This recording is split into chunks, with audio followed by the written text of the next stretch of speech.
నేనండి ఇలా ఏరున్నప్పుడు తెచ్చి వీటిని నాటాను అనమాట భూమిలో. అవి చూడండి ఇలా అదిగోండి, ఇవి పెద్ద పెద్ద వేర్లులాగా అయిపోతాయి, గెనసిగడ్డలు అనమాట. కాకపోతే పందికొక్కులు చూడండి ఎలా తినేసినాయో మొత్తం అండి, అసలు ఏం మిగల్చటం లేదు, మొత్తం ఇలా తినేస్తున్నాయి అనమాట.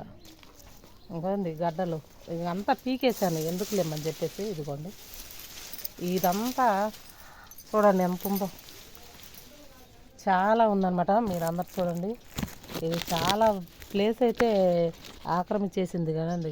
అవి ఇవన్నీ చిన్న చిన్న ఏర్లు మత్సంగా శుభ్రంగా తినేస్తున్నాయి అన్నమాట. ఇదిగోండి ఇదైతే చాలా పొడుగు ఊరిపోయిద్ది అనమాట.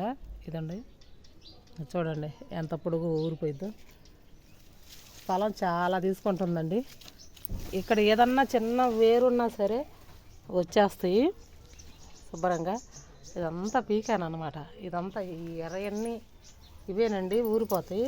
కాకపోతే భూమిలో అంతా పందికొక్కులు బాగా అనమాట, విపరీతంగా అసలు రోజు వచ్చి తినేస్తున్నాయి. అందుకనే నేనేం చేస్తున్నానంటే ఇదంతా తీసేస్తున్నాను అనమాట.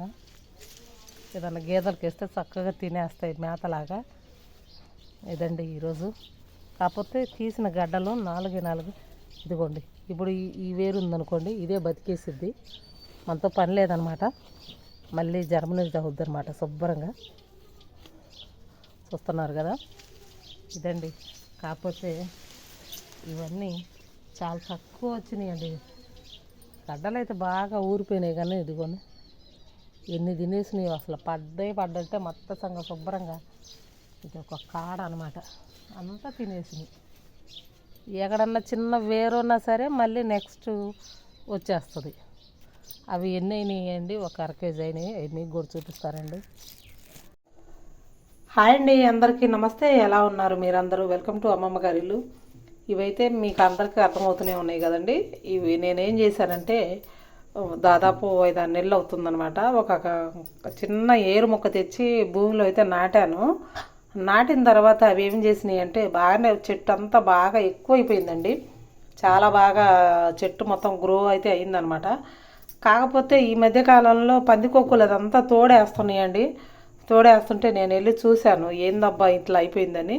పోతే మొత్తం అది ఇంత ఆకంత పురుగు పట్టి పందికొక్కులు అంతా తోడి మొత్తం అంతా పాడైపోయిందండి. అంతా తీసాను అనమాట. అయితే ఆ తీసేటప్పుడు చూస్తే ఇగోండి ఇవైతే గడ్డలు అయితే ఊరిపోయినాయి అనమాట. ఇవి గెనుసు గడ్డలు లేదా మొగరం గడ్డ అని కూడా అంటారు. ఇవన్నీ సన్నగా ఉన్నాయి. కాకపోతే ఇది ఒక్కటే కాస్త చూడండి ఎంత లావు అయిపోయిందో, చాలా బాగా ఊరిపోయింది అనమాట. అంటే పందికొక్కులు రోజు ఒకటి తీసుకొని మొత్తం తోడేసి తింటున్నాయి అనమాట. కాకపోతే నేనేం చేశానంటే ఈరోజు అయినా చూద్దాం ఏంది ఇన్ని రోజులైనా కూడా ఇవి గ్రోత్ ఉన్నాయా లేవని చెప్పేసి కదిలిస్తే మొత్తానికైతే ఇవైతే బయటపడ్డాయండి. ఇవి మొత్తం ఇన్ని రోజులు పంట పండించి వాటర్ పెట్టి వాటిని చూస్తే ఇవ్వండి ఇంతవరకు వచ్చేసినాయి. మొత్తం పందికొక్కులకి అంత ఆహారంగా అయిపోయినాయండి. ఎంత తోడి మొత్తం పాడు చేసినాయి అనమాట. తీగంతా కొరికేసి ఏర్లు కొరికేసి అక్కడక్కడ ఏర్లు ఉన్నాయండి. మళ్ళీ గ్రో అయితే అవుద్ది అనమాట. మొత్తానికైతే ఏదో వచ్చింది మనకి ఎంతవరకు ప్రాప్తమో అంతవరకే అనమాట. అందుకనే నేనైతే ఇవైతే మీ అందరికీ షేర్ చేస్తున్నాను. నచ్చితే లైక్ చేయండి, షేర్ చేయండి, కామెంట్ చేయండి. మీ అందరికీ నచ్చిందని అనుకుంటున్నాను. మొత్తానికైతే ఇవ్వండి మాకు వచ్చింది. ఇవి ఉడకబెట్టుకొని రేపైతే ఉడకబెడతానమాట. ఎందుకంటే ఈరోజు అయితే మా ఇంట్లో ఎవరు లేరు. రేపైతే మా ఈయనగోడు ఇంట్లో ఉంటాడనమాట, సెలవు రోజు కాబట్టి. ఇవైతే ఉడకబెట్టి రేపైతే వీటినైతే సేల్ చేస్తాను. నచ్చితే లైక్ చేయండి. బాయ్.